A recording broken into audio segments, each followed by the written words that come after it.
माझ्या आज 85 वर्षाचं वय आहे.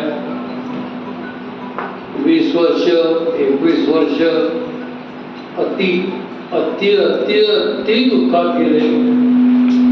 पुढील 50-55 वर्ष नाही मला सुख समाधानात गेले. आणि त्याच्या पुढचं जे आयुष्य आहे ते समाधानी असलं तरी काय चिंता आहे. सध्या माझी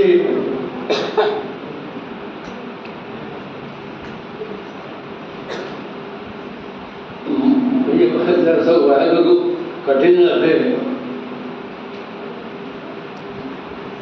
आता एखाद्या वाक्यात सांगण्यापेक्षा एका कवितेत सांगतो.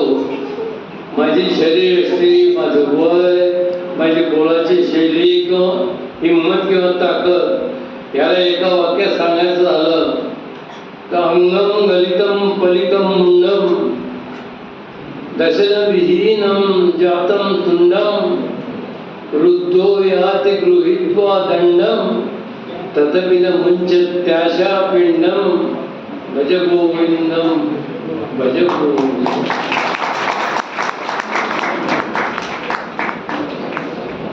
मागील वर्षाबद्दल मी थोडंसं तुम्हाला सांगितलं.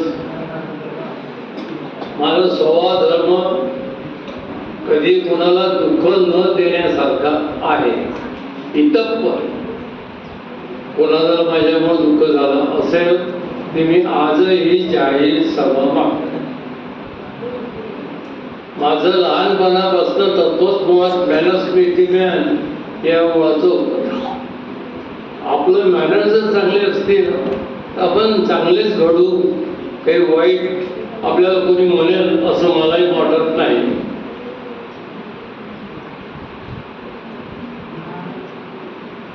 आता माझा जर विचार केला, माझ्या स्वभावाचा विचार केला तर नसे दुःखात उद्वेग सुखाची लालसा नसे. मी कधीही सुखाकडे पाहिलं नाही. जे काय असेल आज जे आहे तेच महत्वाचं आहे. H.W. लॉन्ग्रेची कविता मला मॅट्रिक मध्ये होती काहीतरी. Trust no future however present. Trust no future however present. Let the dead parts bury its dead.